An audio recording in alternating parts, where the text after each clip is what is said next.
si Mike Defensor na rin po ang nagsabi na yung pong donation niya ay utang na loob daw po ni Marcoleta. So anong ibig sabihin ng utang na loob? Ibig sabihin may kapalit in the future. At saka bawal po talaga yun kasi hindi niya nga po yan inilagay sa kanya pong sose. Yung donation na yan. Habang siya po ay isang public servant nung tumanggap po siya ng donation.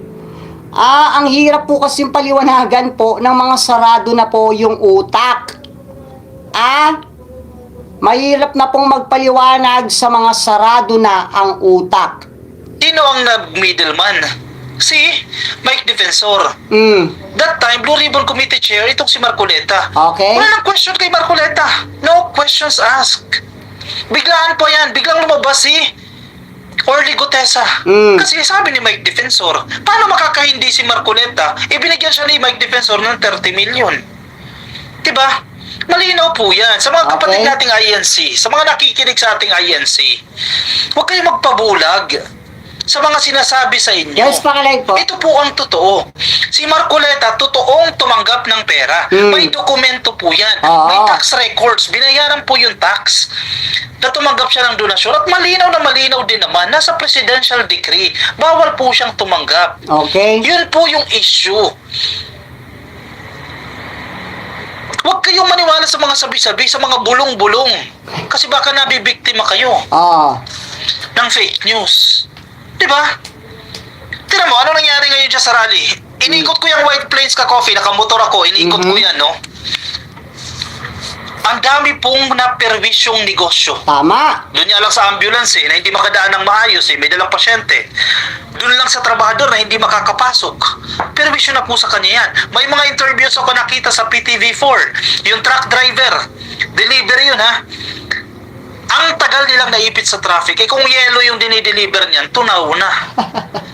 Diba? Apektado ang kanilang negosyo. Diyan lang sa White Plains, yung kabahan ng White Plains na yan, yung pinakakanto dyan ka-coffee, may Caltex dyan. Tsaka wala naman kasing problema guys kung mag-rally po sila. Pero dapat po idaan po nila sa tama. Kumuha po sila ng permit para makapaghanda po yung gobyerno. Dun po sa gagawin nilang rally. Kasi po yung lugar po na yan ay public po yan. Dinadaanan po yan ng napakaraming tao na naghahanap buhay. Kaya po kapag nagrarally sa isang pampublikong lugar, ay kailangan po yan humingi ng authorization. Makipag-coordinate sa gobyerno para po malaman ng gobyerno kung ano pong gagawin. Para hindi po maabala yung mga naghahanap buhay na dumadaan po dyan. Naging kulto na po itong mga iglesia ni Kristo. Diba? Yung may White Plains na nakasulat na White Plains, sa harap niyan, meron pong Caltex. Gasolinahan po yan. Alam mo kung ano nangyari sa gasolinahan? More than half ng space niya, naging parking space ng mga motor. Sinong dadaan dyan? Sige, naging parking space na. Paano pa may magpapagas? Hindi na magkasya yung kotse, hindi na magkasya yung sasakyan para mabigyan sila ng gasolina. Ulugi na agad yung negosyo unless INC member yung may-ari niyan. Kawawa po yung negosyo na yan. Yung Caltex na yan, kung dadaan kayo ngayon, tingnan ninyo, daanan ninyo, punong-puno ng motor. Nakapark. Walang madaanan ang mga sasakyan na magpapagasolina. Yung ibang mga business establishment dyan, ginawang parking space na supposedly for customers only yan. Yung kahabaan ng sa White Plains na yan, di ba ang daming kainan dyan? Napuno po yan ng mga puting van, L300, yan po yung mga nakaparada mga motor. Hindi mga... Asa na kaya si John Vic? Ano kayang ginagawa ni John Vic? SILG John Vic, ano pong ginagawa ninyo?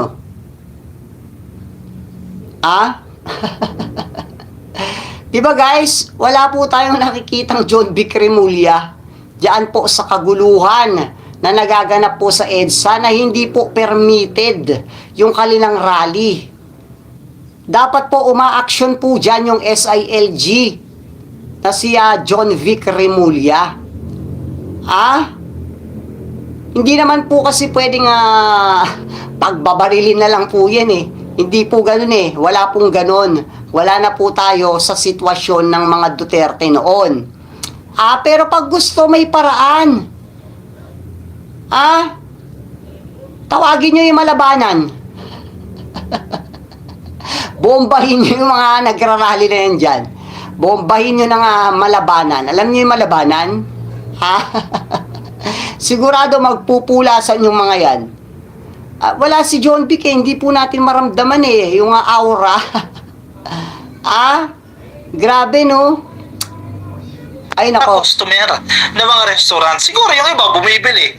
Pero, ang punto ko dyan, na-permission nyo yung mga negosyo, na-permission nyo yung papasok lang sa trabaho. Imagine mo, nakita nyo yung busway, hinarangan ng Yes, bus. po.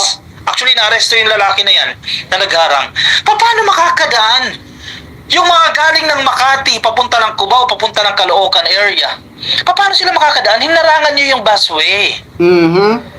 Yun ay mali. Kaya nga importante kumuha tayo ng permit. Wala, kulto Hindi na yung pinagbabawal iglesia. ang pagkikilos protesta, karapatan ninyong mag-rally. Di ba mga iglesia, ayaw nyo sa mga sinungaling? Ayaw nyo sa mga sumusuway sa batas? Pero yung sino yung sumusuway at bumababoy ngayon? Sino yung nagbumukang kulto ngayon? Di ba kayo? Kayo lang ba yung tao? Ang importante lang ba yung rally nyo? Maraming naghahanap buhay na dumadaan dyan. Ang dami yung napeperwisyo dyan sa rally nyo na hindi naman po yan na lehitimo. Wala po kayong permit. Meron nga pong nagbablog dun eh, dyan sa EDSA. Pinagmumura po yung mga iglesia na yan. Pagbababarilin daw niya. Dahil nakakaperwisyo na nga po sa mga taong naghahanap buhay, lalo na po ngayong oras na ito, 5 na ng hapon, rush hour po ngayon. Pero nandyan pa rin po yung mga hindi naman po permitted na nagrarally dyan. Ang dami pong uuwi, galing trabaho, pagod. Dahil nagtatrabaho para sa mga pamilya nila, para may makain sila. Tapos uuwi, maiipit dyan sa traffic dahil sa walang kwentang rally na yan. Na walang permit. Diba? Okay, dito tayo sa mga nahuli. Kaugnay niyan, 4 na ang dinampot sa isinasagawang rally sa EDSA Okay. People Power Monument. Balita mula Quezon City, hatid ni Radyo Patrol Zeus Legaspi. Zeus. Pakilike po. Recap kinumpirma ni NCRPO spokesperson Police Major Hazel Asilo na 4 ang kumpirmadong naaresto matapos ang gulong sa gitna ng pagtitipon sa EDSA People Power Monument. Yung mga nahuli ng otoridad, huwag kayong umiyak-iyak. Kagustuhan nyo yan eh. Hindi kayo nag-iisip sa kung anong pwedeng mangyari diyan sa ipinaglalaban ninyong mali. Ngayon, nahuli kayo. Patulong kayo kay Marcoleta. Tingnan natin kung tutulungan kayo. Diba? Bago kayo magdesisyon sa gagawin nyo, isipin nyo muna yung mangyayari dyan sa gagawin ninyo. Diba? Nahuli kayo. Ang dami na pong nahuli dyan. Ng mga individual. Nag-iiyak. Nagsisisigaw. Wala po akong ginagawa. Wala po kaming ginagawa. Wala kayong ginagawa, nakakaperwisyo kayo. Pag nahuli kayo, iiyak kayo. Nahuli kayo. Patulong kayo kay Marcoleta.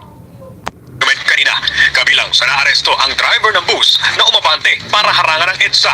Arestado rin ang isang lalaking umano'y naruntok ng pulis Diba? habang iba'y inaresto. Ang inang mga hayop na to, mga kulto. Mantakin mo, pulis, sasapakin mo. Wala na tayo sa Duterte. Wala na tayo sa panahon ng mga Duterte na puro karahasan yung ginagawa. Nanuntok, pulis, tapos hinuli, iiyak. Di sira ulo. Diba? Pakilike po ng ating live. Yan, maraming salamat. matapos hindi magpaawat sa gitna ng tulakan. Bunsod ng gulo, 2 pulis ang nasugatan. Isa na rito ang policewoman na nabangga ng bus matapos harangan ng EDSA. Ang isa namang pulis ay nagtamo ng sugat matapos masuntok ng isang ralista. Sa kabila nito, sinabi ni Major Asilo na maituturing pa rin generally peaceful ang sitwasyon dahil wala anyang major untoward incident. Dumipensa rin si Asilo sa sinasabing kakulangan sa paghahanda ng mga pulis para sa biglaang rally. Paliwanag niya, may impormasyon sila sa nagaganap na rally pero hindi inaasahan ang dami ng mga dadalo. Yan ang balitang kumpirma. Grabe, no? Okay, dito tayo. CGM Nicolas Torre III. Ayan, Magandang umaga po sa inyo, General Torre. GM. Si Alvin po ito. Sir Alvin, good morning at good morning sa inyo mga tagapakinig. Kayo ho ba'y nagulat at bigla na lang may malakihang rally pala dyan sa EDSA Ortigas? May mga naririg-dirig tayo at ito nga ay natuloy na nga. Yes po. Paanong diskarte, GM? Kasi ngayon, nakakabala na po eh. Ang dami na pong naabala. May mga papasok Diba? po Ang sa dami mga naabala. opisina. Ay, dahil Martes po ngayon, paanong diskarte ng MMDA? Well, una po ay nakikipag-ugnay tayo sa Palike po, palike. security forces natin, kung sa PNP at sa AFP, kung paano ang gusto nilang diskarte dyan at liaisoning at kausapin ang ating mga nagrarally. Pero sa kanang MMDA ay nag-adjust na kami ng mga barriers natin at basta binibigyan natin ng gusto nating bigyan ng free egress itong mga hindi naman kasali sa rally. While nire-respeto natin ang karapatan ng bawat Pilipino na magpahayag ng kanilang mga saloobin, ang sa atin lang ay sana ay huwag naman maabala at maantala ang iba namang mga kababayan natin na hindi naman kasali dyan at gusto lang naman ay makapunta sa kanilang mga trabaho ngayong araw na. Tama po yan. Ano po? So, gaano na po katindi ang abalang dulot ng pagkilos na Grabe. ito sa ngayon? Kasi Oo. kanina may reporter na Kasi katulad ngayon, rush hour na guys ha. Yung mga uuwi ng trabaho, pagod yan. Tapos maiipit po sa traffic, dyan po sa rally na walang kwenta at wala pong permit. Tapos ito pong si John Vic Remulla, hindi po natin mahagilap. Etong John Vic na to, hindi natin alam kung kanino ba talaga to eh. Eto naman si Pangulo, ayaw palitan. Nako. Pag ayaw po, may dahilan. Pag may gusto, may paraan. Bombahin nyo ng tubig yan. Magsisilayasan yan. Walang walang masasaktan. Ang importante, maglayasan yan dyan. Kasi wala ngang permit yan. Bawal yan. Bawal po yung rally na yan. Tapos ito namang SILG na si John Vic, hindi na naman po mahagilap na siya po dapat ang umaksyon dyan sa mga nanggugulo na yan dahil wala namang permiso yan. Wala kang aksyon dyan, John Vic?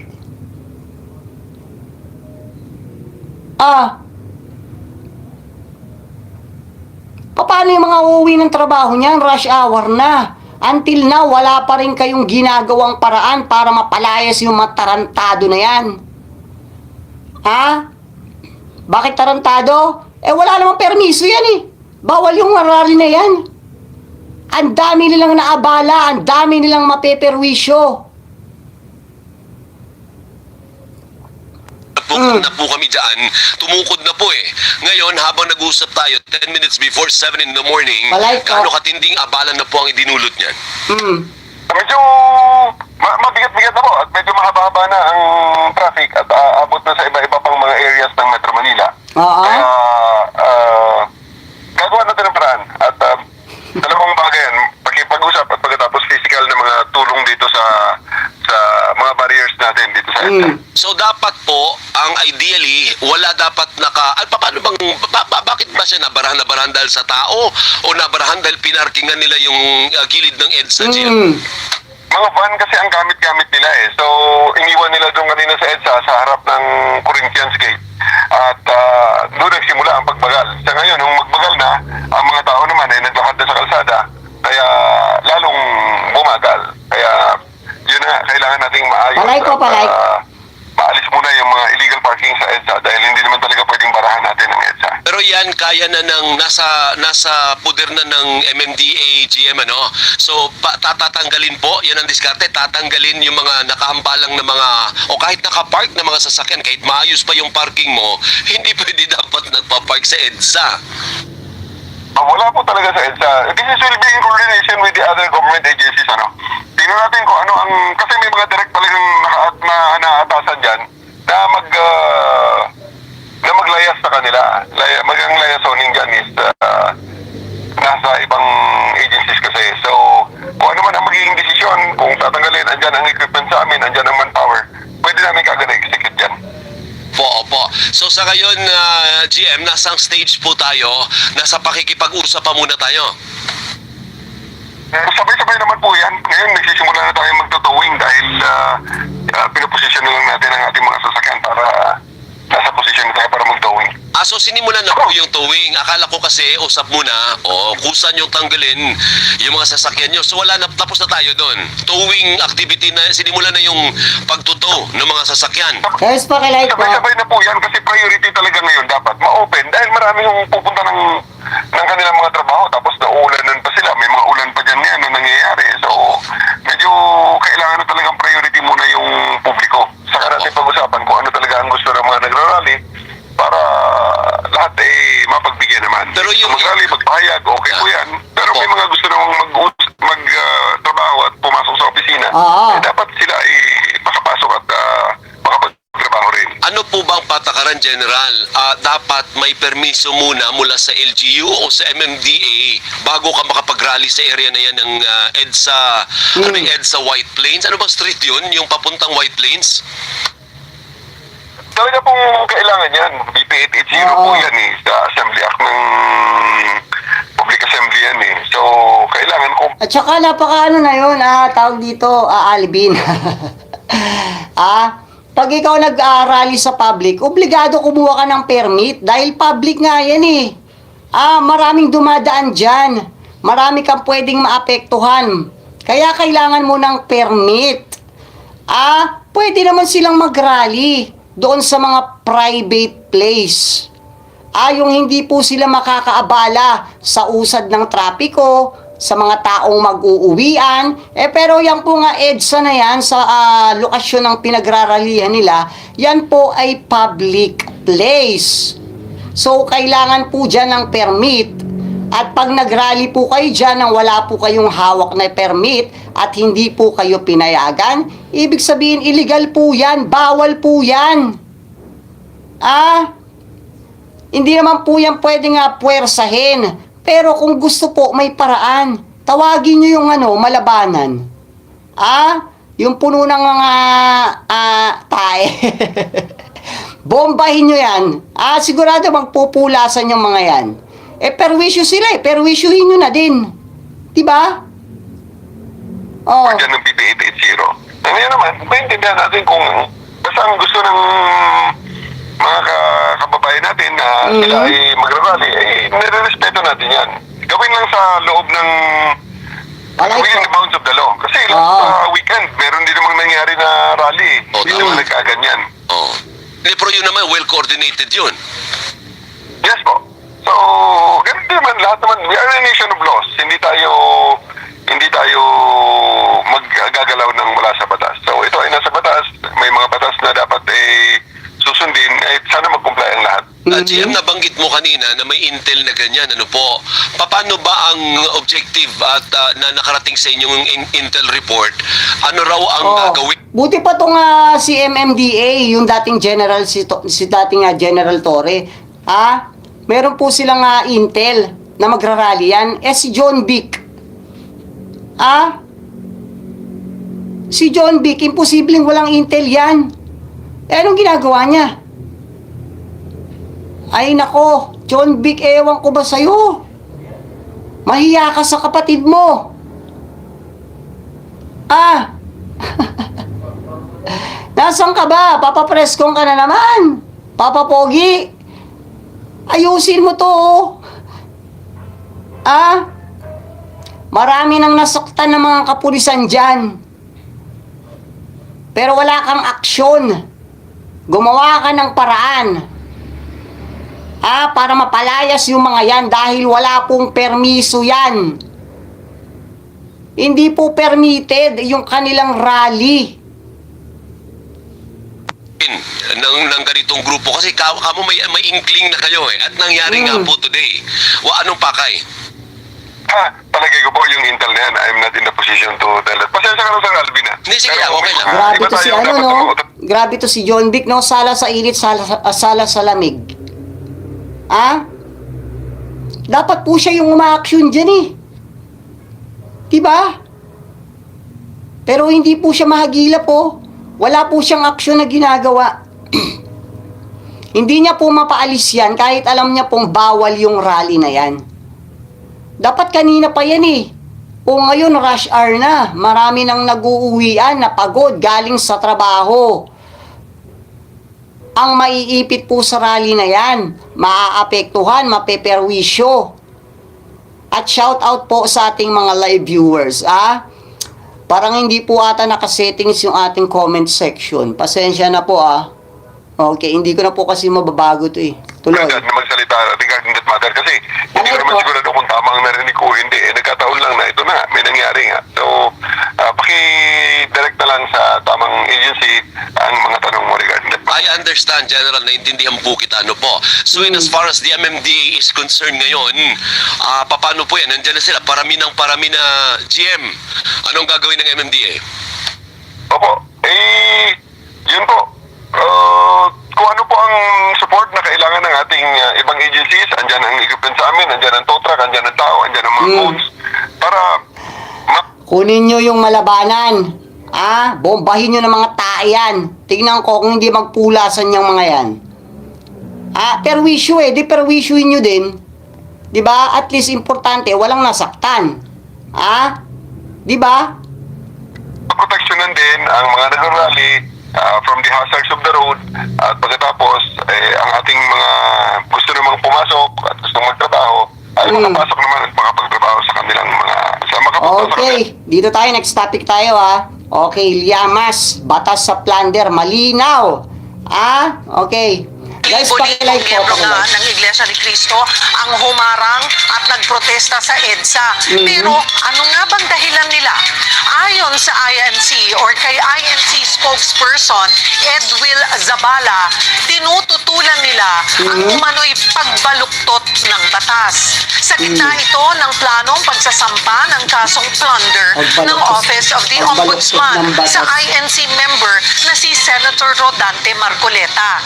Dahil yan sa pagtanggap ng 75 million pesos na cash donations mula kay dating Congressman Mike Defensor at dalawa pang pribadong individual noong January 2025. Okay guys, pakilike po ng ating live at pa-subscribe na rin po. Maraming salamat. Okay, hinto muna natin yan. Dito muna tayo kay PBBM.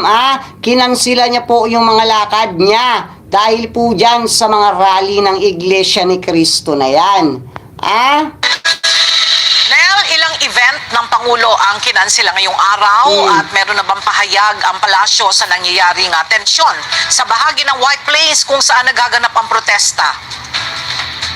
Yes, dalawang event ang nakatakda ng daluhan ng Pangulo ngayong araw. Una ay yung Traditional Foreign Correspondents Association of the Philippines o FOCAP Presidential Luncheon.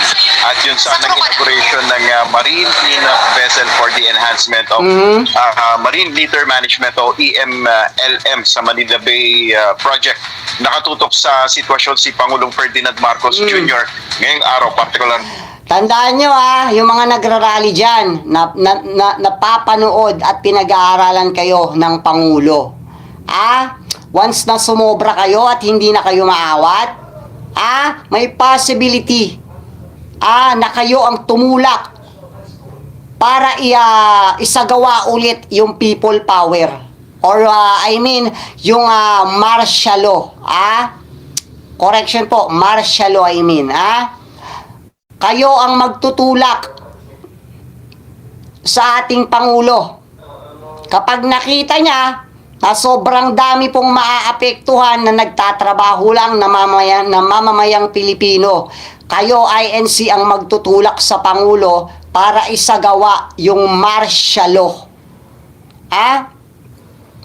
Hindi na kayo makontrol eh. Di ba? So, ano pang paraan? Kasi hindi naman kasi tama yung pinaglalaban ninyo. Kung nasa tama po yung pinaglalaban ninyo, unang-una, kukuha kayo ng permiso. Dahil hindi lang naman kayo yung tao. Hindi lang kayo yung tao. Marami pong tao ang dumadaan diyan sa lugar na yan at napeperwisyo ninyong mga putang ina nyo. Yung mga nagrarally diyan, unang-una, wala kayong permit. Ang dami nyong naaabala, ang dami nyong napeperwisyo simula pa kaninang umaga until now, rush hour na naman. Yung Pangulo natin, alam natin lahat, tayo, nagtitimpi, pero may hangganan. Once na makita ng Pangulo na hindi na kayo maawat, diyan sa mga pinaggagawa ninyong mga illegal na yan, kayo ang magtutulak sa Pangulo para buuin at isagawa yung martial law. Ayaw niyong patigil eh. Ayaw niyong paawat. Ang dami niyo nang napeperwisyo simula pang kaninang umaga. Until now, rush hour na naman. Sana nga, mapuno nyo yung Pangulo. Pikunin nyo, punuin nyo, sagarin nyo. Nasa Pangulo ang kapangyarihan para magsitigil kayong mga nagrarally dyan na walang permiso. Di ba, sana kung may permiso kayo at legal yung rally ninyo. Okay, makaabala kayo. At least may permiso kayo. At inaprubahan yan ng ating gobyerno, yung rally na yan. Kaso wala. So, ano yung tinutulak nyo? Hindi naman kayo pwedeng saktan dyan. Gamitan ng dahas dahil wala naman na tayo sa Duterte time. So, ano pa yung paraan? Martial law. Sige, pikunin nyo pa yung Pangulo, punuin ninyo. Pinapanood lang kayo ng Pangulo. Nasa mga naapektuhan ng rally dyan sa White Plains sa bahagi ng EDSA. Ayon kay Palace Press Officer Undersecretary Claire Castro, nagmo-monitor ngayon ng Pangulo at patuloy na inaalam ang nangyayari sa mga kababayan natin na naantala sa paglalakbay at pagtatrabaho dahil sa nangyayari sa EDSA. Tinututok Nagmo-monitor ang Pangulo sa ngayon sa kalukuyang sitwasyon. Patuloy na inaalam ang nangyayari sa mga kababayan natin na naaantala nitong mga putang inang to. Deserve nyong murahin. Bakit? Wala naman kayo permiso para mag-rally kayo dyan. Illegal po yung rally na ginagawa nyo dyan. Tang-ina nyo. Dapat nga kayo, deserve yung tawaging kulto. Sumusunod kayo sa KOJC. Version na kayo ng KOJC ngayon. Mga kababayan natin na naaantala sa paglalakbay at pagtatrabaho dahil sa nangyayari sa putang inang rally dyan sa EDSA. Punuin nyo yung Pangulo, pikunin nyo, sagarin nyo. Sige. At doon naman po sa mga nakukulong dyan, na nahuhuli ng otoridad, huwag kayong umiyak, tang-ina nyo, deserve nyo yan. Huwag kayong umiyak dahil nakulong kayo. Humingi kayo ng tulong dun sa sinusuportahan ninyong si Marcoleta. Kasi mga bobo kayo. Nagpapauto kayo sa piluka na yan. Obvious na obvious naman ang putang ina. Ang motibo, pansarili. Makabayan daw, pero 3 araw hindi nagbukas ng sesyon at ang dahilan para protektahan si Cayetano. Tang-ina nyo. Sige, sagarin nyo yung Pangulo, pikunin nyo.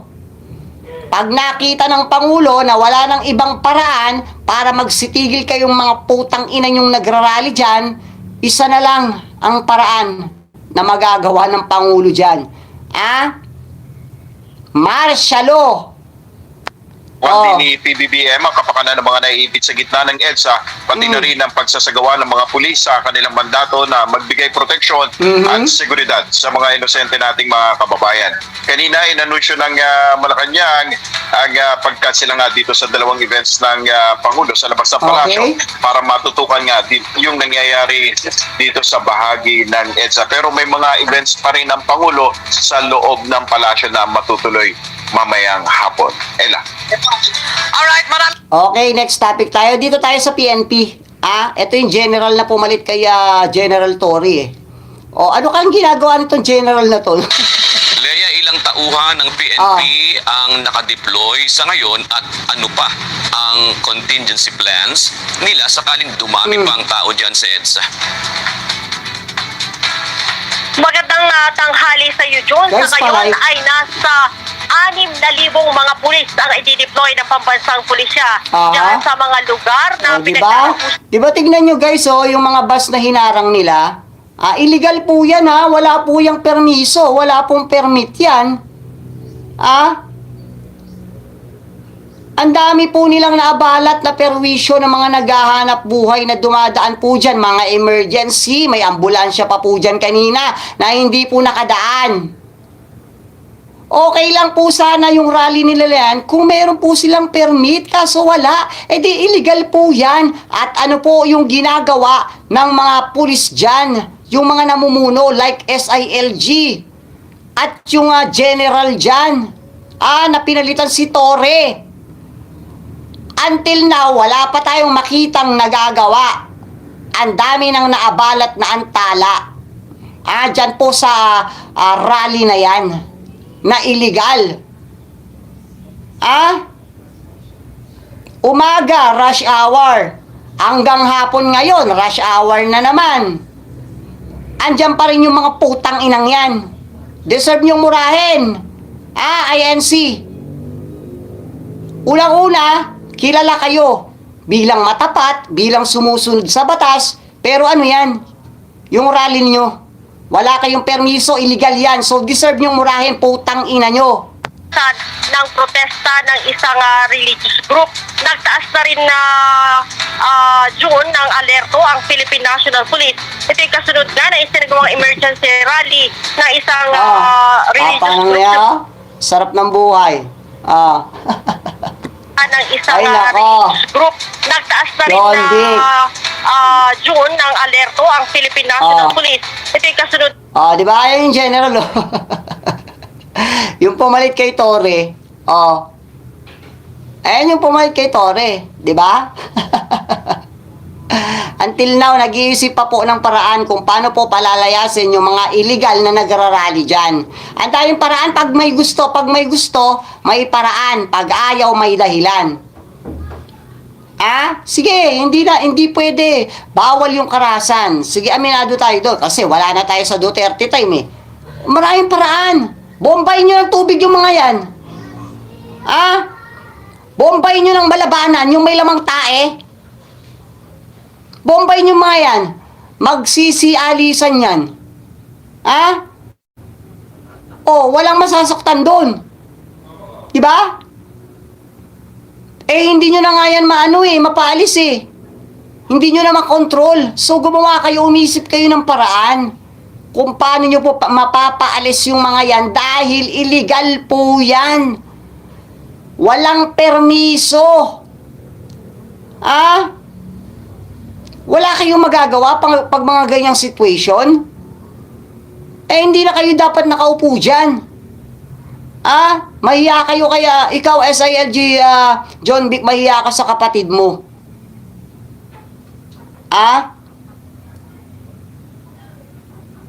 Nako, ito pang general na to. Ako po. Aso. na isinagawang emergency rally ng isang religious group simula pa kanina ang madaling araw. Ayon sa PNP, naka-full alert na ang National Capital Region Police Office, Police Regional Office 3 at Police Regional Office. Dapat kasi hatakin yung mga bus na nakaharang na yan di ba? Itaw yan. Kailangan itaw yan kasi illegal yan . Siyempre nga naman, ang iniisip natin yung kapakanan din ng kapulisan. Kasi pag tinaw nila yung bus na yan, baka magkagulo at magkaroon ng rumble or pananakit or merong masaktan. Kaya nga umisip kayo ng paraan ng walang masasaktan para mapaalis po yan dahil nga illegal po yan. Illegal po yung rally na yan. Oo, aminado tayo, hindi po, mahirap, mahirap po na ito yung mga nakaharang na yan dahil makakalaban nyo po yung mga nagrarally dyan. At aminado tayo, marami sila. At ayaw po natin masaktan yung panig ng magkabilang grupo ng kapulisan at ng mga nagrarally dyan. So umisip kayo ng way, ng paraan para po mapaalis yung mga yan. Maraming paraan.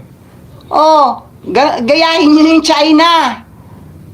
Nambobomba ng tubig. Di ba? Pwede nyong bombahin yan.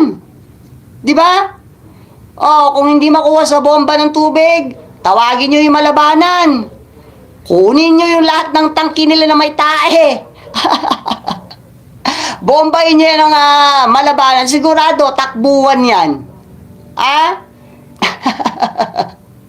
Ewan ko sa inyo, yung mga dyan, yung mga boss, ng mga kapulisan dyan, ewan ko sa inyo. 4A, pinangunahan ni PNP Chief Police General Jose Melencio Nartates Jr. ang monitoring sa sitwasyon dyan sa EDSA. Mula sa PNP Command Center, makikita real-time ni General Nartates ang sitwasyon sa ground sa iba't ibang lugar sa Metro Manila. Kaya dapat agad ito nakapagbababa ng utos ng mga commander. Sa kasalukuyan nga, June, nasa halos 6,000 pulis at nakadeploy sa lugar na mayroong rally. Nasa 10,000 protesters naman ang dumalo. 2 protesters ang inaresto habang 3 pulis ang nasugatan matapos na masuntok at magulungan ng bus. Ayon sa PNP, nakatuon ang presensya ng pulis sa pagpapanatili ng kaayusan, pagtiyak sa kaligtasan ng publiko at pagpapanatili ng maayos na daloy ng trapiko. Ang Department of the Interior and Local Government naman, inatasan ng PNP na makipag-ugnayan sa mga lokal na pamahalaan. Bukod dyan, ipinatitiyak din ng DILG sa pulisya ang pagpapatupad ng maximum tolerance at maayos na seguridad at traffic management.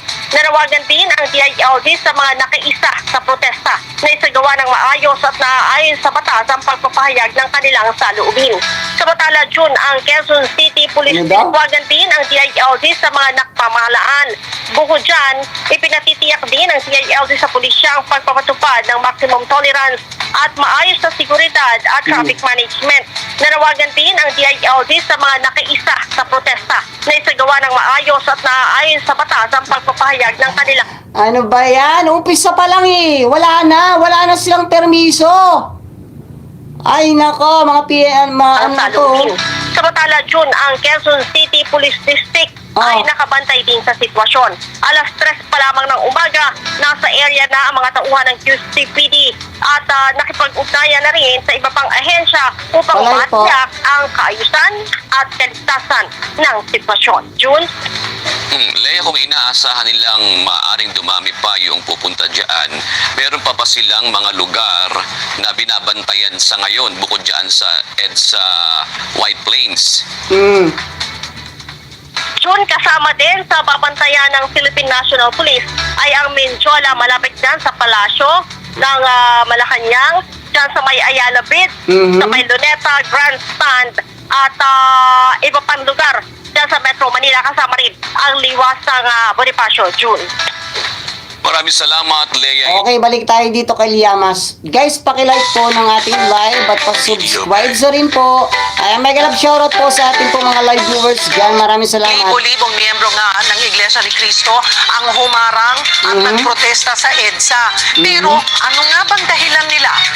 Ayon sa INC or kay INC spokesperson Edwil Zabala, tinututulan nila ang umano'y pagbaluktot ng batas. Sa gitna Gitna ito ng planong pagsasampa ng kasong plunder ng Office of the Ombudsman sa INC member na si Senator Rodante Marcoleta. Dahil yan sa pagtanggap ng 75 million pesos na cash Bundog! donations mula kay dating Congressman Mike Defensor at dalawa pang pribadong individual noong January 2025. Mga panahong siya ay kongresista pa.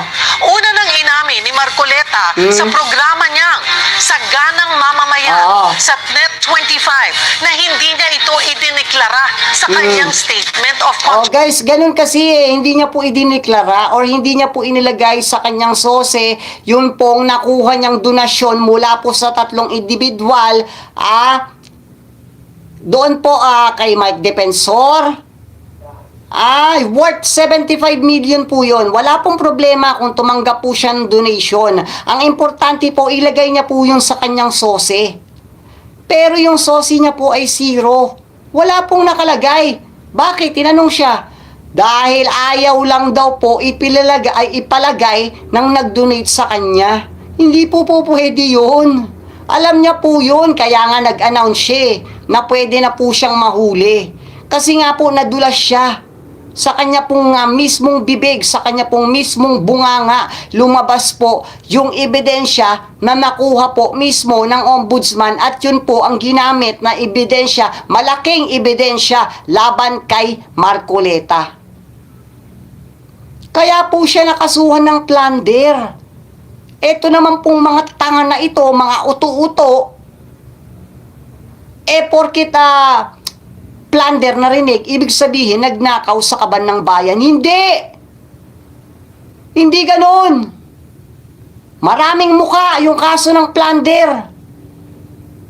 Yung tumanggap ka ng donasyon habang ikaw ay isang congressman at hindi mo ipinalag or hindi mo inilagay sa sosi mo, yon ay kasong plunder din. Ay, naku. Contributions and expenditures Walay po. dahil natanggap niya ang pera ilang buwan pa bago ang kampanya para sa 2026 elections. Ayon pa kay Ayan. Ombudsman Boying Remulla kahapon, posible ring masuspindi sa pagkasenador si Nako, Marcoleta. yari kayo. Duterte Camp. Once na masuspend din si Marcoleta, bababa po yung bilang ng 2/3 na pwedeng bumoto sa impeachment ni Sara. Grabe, kaya po siguro nila ginagawa ito yung rally po na yan na illegal, baka po ito po yung dahilan. Kasi mababawasan na naman po yung aktibong senador. Baka po ito yung dahilan kung bakit po itong mga iglesia ay no choice na, kundi hindi po sumunod sa batas. At kahit po alam nila na illegal po yung rally nila, no choice na sila. Kasi po itong si Marcoleta, once na masuspend po, bababa po yung 2/3 na bilang nakakailanganin kapag po magbobotohan na about sa impeachment ni Sara sa acquitted or impeach. Kaya po no choice na po ito. Meron po nasa likod niyan, may naguutos diyan. Ano 'yun? Halimbawa ngayon nag-announce si Boying Remulla, nakakasuhan si Marcoleta. Kinabukasan, meron na agad malaki ang rallying sorpresa. Ano 'yon? Walang nagsabi, walang nagutos. Imposible 'yon. Merong nag-utos dyan. No choice po sila. Tinanggap na po nila na lalabag sila sa batas. Nako. Oras na ilabas ang warrant of arrest laban sa kanya, pero depende pa rin daw ito sa magiging desisyon ng korte. Giit naman ng mga nagrarally na INC, paanong naging plunder ang pagtanggap ng campaign donation o Wala guys, alam po nila yan. Alam po nila na talagang may kasong plunder si Marcoleta. Pinagpipilitan lang po nila yan sa publiko para po malito nila yung isip ng publiko. Alam po nila yan. Kaya nga nag-announce si Marcoleta na pwede na siyang makulong Dahil alam niya na talagang may kaso siyang plunder. campaign contribution kung hindi naman ito galing sa kaban ng bayan. Panawagan nila magkaroon ng transparency, accountability at hustisya. Oh, kayo nagsasabi na kailangan ng transparency. So, ilantad mo yung buhok mo. Huwag mo itago yung buhok mo sa likod ng ulo mo. Pakita mo sa tao kung anong totoo. Kung totoo bang piluka yung buhok mo, kung totoong kalbo ka. Yun, transparency yun, di ba? Oh, ba't hindi mo magawa? Nahihiya ka. Oh, nako. Transparency, pero yung piluka niya, hindi niya maibulgar, hindi niya maihayag sa publiko. Transparency, nek-nek mo.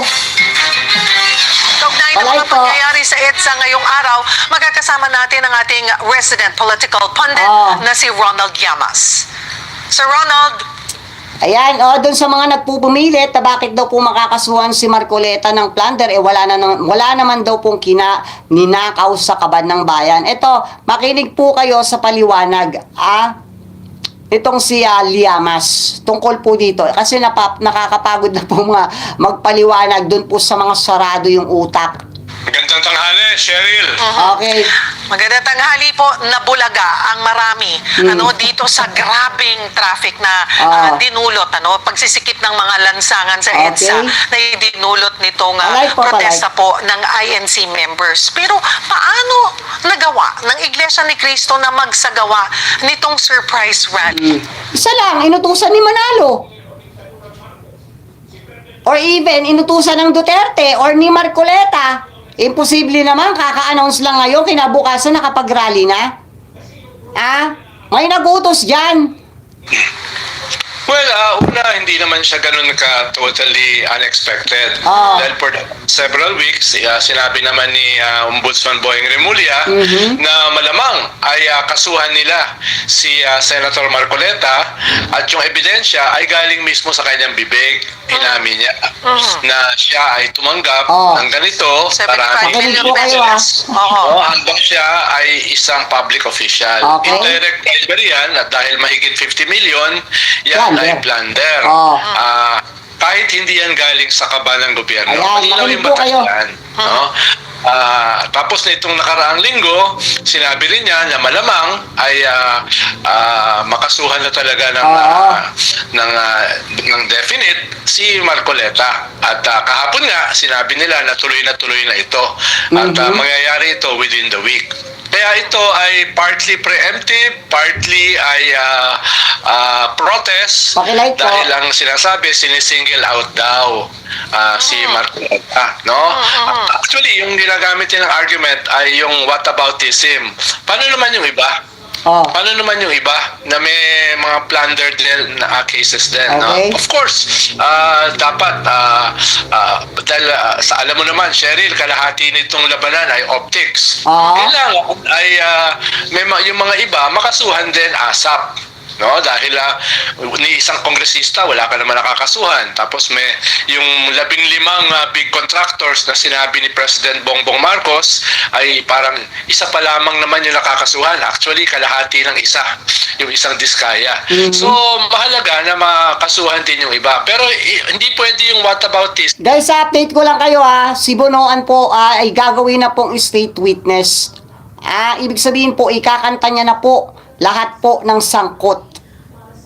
Abangan po natin yan, guys. Wala pa po kasi tayo nakukuhang balita dyan Pero na-announce na po yan ni Boying Remulla na si Bonoan po ay gagawin pong state witness about po dyan sa flood control na yan. Dapat harapin din ni Senator Marcoleta itong kanyang kaso. No? Dahil nga, mismo sa kanyang bibig, nang galing ng ebidensya tungkol dito. Ang nakakaharap ngayon sa gobyerno ay dami pido, dami pidon situation. No? Kung i-implement nila itong kanilang sinabing arrest ni Marcoleta, ni Mike Defensor on plunder cases, ay mag-escalate itong mobilization ng iglesia. Ang alam ko, for the next 2 to 3 days, handa silang mag-rally sa EDSA. At hindi makakapagtaka na kung ito ay magpapatuloy pa kung hindi aatras ang gobyerno. Kung umatras naman ang gobyerno, sobrang hina ang magiging itsura nila. Masyado naman sila magiging lame duck. Halimbawa, bukas ay may state visit ang presidente sa Canada. Yan ba itutuloy niya o ikakancel niya? So, ito yung dilema ng gobyerno. Pag umatras sila, magmumukha silang lame duck. Pag hindi naman sila umatras, ay pwedeng mag-escalate itong ganitong klaseng mga pagkilos. Sir Ronald, nangyari ito 2 araw matapos yung White Ribbon March na faith-based groups din na ang may pasimuno. Nakikita nyo bang konektado ito? Hindi naman. Dahil ibang mga grupo Hindi konektado yan. Alam nyo kasi, di ba, nung isang araw po, in-announce po yan ni Boying Remulla, na this week po ay kakasuhan na si Marcoleta. At kinabukasan, alam na nila agad. Ibig sabihin, may rally na sila agad. Nakabuo na agad sila ng grupo. Ibig sabihin, meron pong nag-utos sa likod niyan. Kung hindi si Manalo, si Marcoleta, o si Sara. Kasi alam po nila, na si Marcoleta po ay madidismiss or masususpend bilang isang senador at yung 2/3 po na kailangang boto sa impeachment ni Sara ay mababawasan na naman. At saka ito nga si Marcoleta, alam ko kasi itong si Marcoleta ay magiging katandem ni Sara Duterte bilang Vice President. Gusto po ng mga INC nito makaupo yung si Marcoleta. Bakit? Makakapalang mukha niyan eh. O di ba kahit no choice na sila, tignan mo. Kahit alam nilang hindi po legal yung rally nila, ginawa pa rin po nila. Dahil gusto nilang iupo si Marcoleta sa mataas na posisyon dahil sa pansarili nilang dahilan at motibo. No choice sila eh. Siyempre, kung ano sabihin ng amo, susundin ng mga bulilit na yan. Kahit na no choice, alam na nila na mali at hindi po legal yung kanilang rally, ginawa po nila. At ang bilis po kinabukasan, meron na agad silang bilang. Sino nagutos niyan? Di ba? May nagutos niyan. Madidelay kasi. Madidelay if ever makulong si Marcoleta. Yung pangarap nila na maupo si Marcoleta sa mataas na posisyon ay mawawala. Mga hunyango. May tribon, no? Pero dumalo rin doon si Mike Defensor at si Congressman Marcoleta. At hindi naman sila sinigawan. Hindi naman sila binu. No? Kaya yes, wala itong kaugnayan. Pero may sympathy o merong dotted lines itong mga nakakasuhan ng plunder katulad ni Mike Defensor at saka ni Marcoleta dahil kailangan nila ng suporta from wherever and wherever group nila pwedeng makuha ito. Tado raw ng INC nga itong rally para kay Senator Marcoleta na makakasuhan nga ng plunder. Pero hindi ba parang political pressure yung pinamamalas ngayon po ng INC? Exactly, Cheryl. Exactly. Tama. Wala nang pagpapanggap na ito ay para kay Marcoleta at si Marcoleta kasi yung highest ranking iglesia member no na senador. At possibly, ang plano nila kay Marcoleta is something higher dahil lumalabas yung, diba, sabi ko sa inyo? Yung balita na siya yung magiging standard bearer ni Sara sa 2028. So, si Marcoleta is the first time na nakita ko na may political project ang Iglesia ni Cristo. Dati kasi ay wala naman sila mga miyembro na pinapatakbo sa politika Ngayon, hindi lang siya naging congressman, naging senador pa and possibly higher. Kaya talagang up in arms sila. Kung itong kanilang highest ranking member ay makukulong for plunder. No? Para sa kanila, this is also a defining moment. Dahil ito yung first time na talagang lumahok sila directly sa politika. Natin indirect role sila sa politika. Pero guys, diba, napaka-obvious. May pinapangarap po yung mga iglesia na yan na maiupo po nila si Marcoleta sa mataas na posisyon. At kapag nakulong po kasi si Marcoleta, mawawala po yung pangarap nila na yun. through Marcoleta, ito yung pinaka-direct. At yun nga ang sinasabi Alay rin po. nila na git nila ay paanong naging plunder yung pagtanggap ng campaign donation o campaign contribution habang siya ay nakaupo bilang kongresista during that time. Okay. Eh, hindi naman daw galing sa kaban ng bayan Oh. yung pera. It doesn't matter, malinaw yung batas dyan eh. Oo. Indirect Pakinggan niyo bribery, po. tapos more than 50 million, no? Whether yan ay galing sa kabalang bayan o hindi. Oh. Privado yan, that is plunder. Oh. Basahin nila yung batas. Dahil si Marcoleta, abogado yan eh. So dapat alam niya yung batas. Alam niya yan, guys. Kasi hindi po yan mag-a-announce or magpa-public sa kanyang social media ba yon? Na siya po ay makukulong or may possibility na makulong siya. Kasi alam niya po na may nagawa po talaga siyang kasalanan. Aminado po siya sa sarili niya. At alam niya din po na dahil po sa bunganga at daldal niya, kaya po siya makakasuhan. Alam niya yan, kaya nga siya nag-announce eh. Di ba? Alam niya sa sarili yan. At alam niya din po, at alam din po na mga matataas ang katungkulan sa iglesia yan. Na meron talagang plunder case itong si Marcoleta. Ayan kasi, puro kakadaldalan, puro kakahambugan. Announce ka ng announce. Diyan sa Net 25. Diba? Ikaw din lang napahamak. Ang sabi mo, may legal background ka, matalino ka. Pero ano nangyari sa'yo? Sa mismong bibig mo, nakuha yung ebidensya sa'yo. At once na ikaw mismo ang umamin doon sa ebidensyang kailangan, napakalakas pong ebidensya noon. Kaya sinabi po ni Ombudsman na hinog na yung kaso niya. Kasi ang lakas po ng ebidensya na yun kapag ikaw po mismo yung umamin. Di ba? Kaya nauna siya. Totoo naman, di ba guys? Na napakalakas pong ebidensya kapag ikaw mismo ang umamin. Ay, nako. Walang kanyan eh. Walang gray area dyan eh. No, that is clearly the law. Kaya kung aatras ang gobyerno, medyo hindi maganda yung itsura para sa gobyerno. Dahil na malinaw yung batas tungkol dyan. Okay. May tuturing ba itong failure of intelligence sa panig naman po ng PNP o ating law enforcement? Kasi they did see it coming.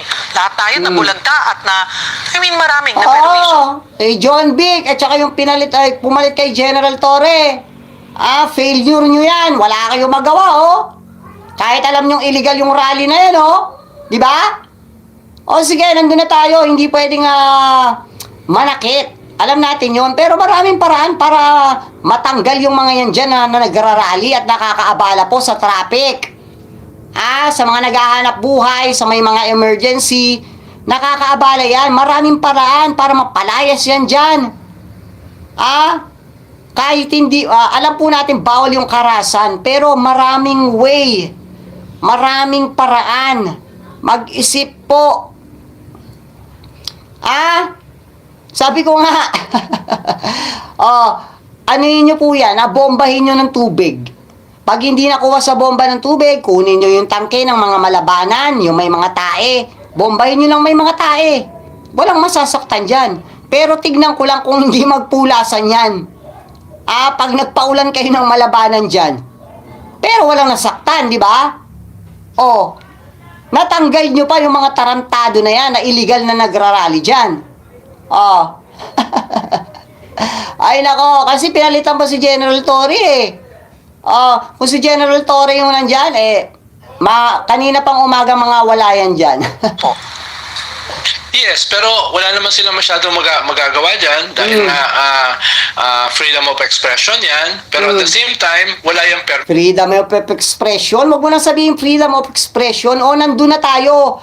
Pero may mga hangganan yan. Katulad niyan, illegal yan. Wala yang permiso.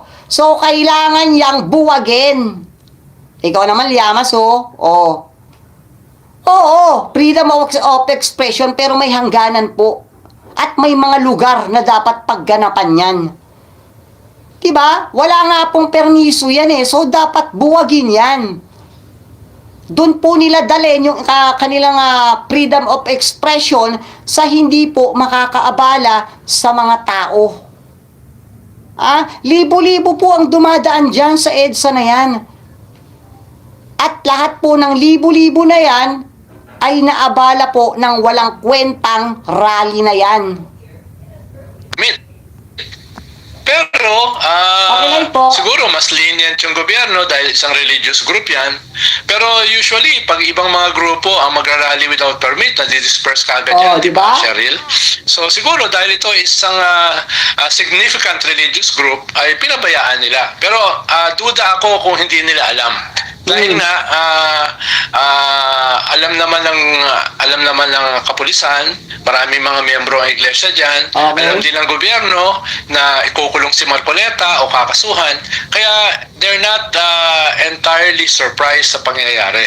No, ayun lang, dahil nangyari na siya, ay paano yung management niyan ang mangyayari. Halimbawa, kung babarhan nila yung 2 lanes ng EDSA today and tomorrow, that is not a simple disruption. Talagang magsasara yung lahat dito sa NCR. Kung yung main thoroughfare natin ay masasarahan, lalo na by several 100,000 people. Kaya it will be a test of strength para sa gobyerno, a strength of political will. Dahil hinahamon A test of strength kay John Vic Remulla at sa General. Ganun dapat sabihin mo. A test of strength kay John Vic Remulla at kay General Nartates. Diba? At least po, itong si dating General Torre ay nakikitaan po natin ng aksyon. Ay nako, meron talagang bugok kahit saan. Kahit po sa loob ng administrasyon, may bugok at may bugok na makakasira sa imahe. Kasi naman tong si PBBM ayaw pang alisin po yung bugok na yan eh. May marami kasing mahawaan kapag mayroong isang bugok. Diba? Dapat yung ay nako, PBBM, mapuno ka na. Punuin mo na yung salop at kalusin mo na. Nako, a test of strength. Para po sa SILG at sa PNP General. yung kanilang pamumuno sa ating bansa. Kung bibigay sila, baka in the next 2 years, totally maging lame duck na sila. Ibig sabihin, kaya palang gawin yan. Kaya silang pressurein anytime. Sa nangyaring ito, walang permit to rally. Wala silang permit. So, sinong kakasuhan? Sinong dapat kasuhan? At dapat may kasuhan. Kasi, pwedeng pag walang nangyari dito, yung ibang mga magpoprotesta, ibalikan ito at sabihin na, bakit itong mga to, o yung mga miyembro or namumuno ng INC ay walang kasong nangyari? Yes, pero I think by this time it's much bigger than a permit. No, by this time it's more a test sa gobyerno. No, dahil lalaki pa ito, then it will go beyond simply a disruption. No, pwede itong pumunta sa destabilization. No? Kaya yes, concern yung mga permits para sa mga rally dahil magiging president yan. Pero I think this is much bigger than that. Kung ito ay tatagal, for example, for more than 2 days, no? Talagang major disruption ito. At tingin ko, kung tatagal pa ito, at aabot ito sa Lunes na simula ng impeachment, no? This can trigger something, or it may be planned to trigger something. Hindi na siya simpleng protesta lamang. Nandoon nga ba yung posibilidad na umabot to ng hindi lang hanggang bukas, kundi hanggang Lunes? Yes. Pag umabot yan hanggang Lunes, alam na. Alam na kung sino yung nasa likod niyan. Once na umabot po yan ng matagal at umabot ng hanggang Lunes, alam na po yung nasa likod niyan. Sino pa ba? Di si Lustay. Para ano? Para pigilan yung impeachment. Di ba? Oh, ano ba yung mga yan? Lahat yan may pamilya, di ba guys? Alam, maganda tayo for example, may pamilya po lahat yan. Okay, mas priority pa ba nila yan kaysa sa pamilya nila? Di ba hindi? Pwera na lang kung may mga bayad yan. Tatagal talaga ng ilang araw yan. Pero kung wala pong bayad yan at sasabihin lang po nila dahil tawag dito, sumusuporta sila kay Marcoleta, malabo. Once po na tumagal yan, ibig sabihin po niyan, may kapalit yan. Kahit sino, tanungin mo. Ano, mas mahalaga pa ba sa pamilya nila yan? Marcoleta na yan? Yung mukhang shih tzu na yan? Hindi. Diba? Ay nako. Kitang-kita, huling-huli ang mga motibo nitong mga hinayupak na ito. Nandun yung possibility. Tsaka may mga iba na nasasakay dyan. Yung ibang mga puwersa na galit, no? Hindi ako magugulat kung mamayang gabi o bukas makita mo na dyan si Alan Peter, si Jaime Marcos, Robin Hood Padilla, no, etc. So, marami nang sasakay sa issue na yan. Hindi na yan magiging simpleng issue ni Marcoleta. Hindi yan simpleng issue ng may permit ba o wala. It can be much bigger. Ano ang dapat na aksyon ng pamahalaan ng kasalukuyan? Bombahin ng ano yan, ng tae. Magsisialisan yan. Kuyang administrasyon on this. Well, kung yan naman ay within constitutional limits, no, then kailangan nilang i-tolerate. Pero ang hindi nila pwedeng i-tolerate ay yung pagsara ng ating main thoroughfare for several days. No? Dahil talagang panyon, it goes beyond disruption. Pero kung within legal limits, then wala silang choice but to tolerate it. Pero kung aatras sila doon sa issue ng pinag-aaralihan, yung arrest ni Marcoleta o yung charges ng plunder against Marcoleta, then they will look very, very weak. Ayan. Marami pong Okay guys, hanggang dito na lang po yung ating live. Maraming salamat po sa lahat po ng ating mga live viewers at sa palagi pong sumusuporta sa atin pong munting channel. Maraming salamat po. Ayan guys, mag-iingat po kayong lahat. God bless po. Ayan, bye-bye po. June Pinas para sa Pilipinas at para po sa Pilipino. Bye guys, I love you all.